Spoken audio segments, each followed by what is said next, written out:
Hey, hello everyone, I am Jia and welcome to Jia's Workout channel after a long time with me another video. আর এটা ছিল আমাদের দীঘা ট্রিপের day 1। আপনার ঘুরতে বেরিয়ে কেমন লাগছে? হ্যাঁ, বাইক চালিয়ে ঠিক আছে?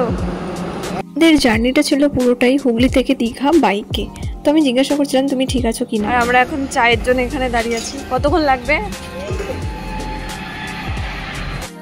একটানা তো বাইক রাইড করা সম্ভব না, তাই কিছুটা পথ যাবার পর আমরা মিডিলে দাঁড়িয়েছিলাম চা খাওয়ার উদ্দেশ্যে।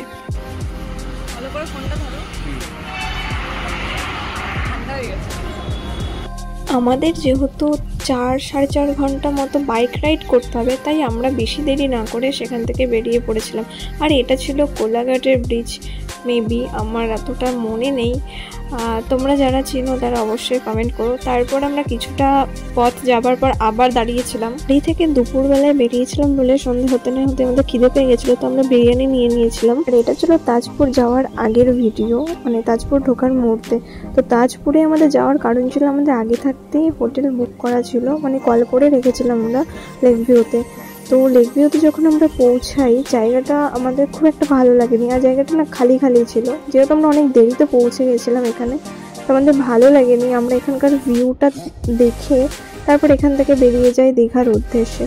আর দীঘাতে যখন আমরা পৌঁছাই তখন ওই অলমোস্ট 9 থেকে 9:30 এরকম কিছু একটা টাইম হয়ে গেছিলো। তো আমরা গিয়ে আগে চেক ইন করে নিই, যেহেতু এরপর আমরা চেক ইন করতে পারবো না। আর এটা দীঘা যাওয়ার আগের ব্রিজটা ছিল। তারপর আমরা পৌঁছাই, দীঘা পৌঁছেই আমরা আগে চেক ইন করে নিই। আর আমাদের বিচের সাথেই ছিল, মানে 2-3টে হোটেলের পরেই আমাদের হোটেল ছিল। আমার ফিল হচ্ছে তোমার মায়ের মতো। তারপর আমরা পৌঁছে যাই সমুদ্রের কাছে। দীঘায় এসছি বস, আর মাছ ভাজা খাবো না সেটা কি করে হয়। তো সমুদ্র দেখে এখান থেকে আমরা বেরিয়ে যাই মাছ দেখার উদ্দেশ্যে, যে কী কী মাছ আছে, আমরা কি মাছ খাবো। তো আমরা কিছু একটা মাছ নিয়েছিলাম, আমিও যদিও মাছের নামটা আমার মনে নেই। তো সেই মাছটা নেবার পর মাছটা খেয়েছিলাম, ভালোই ছিল।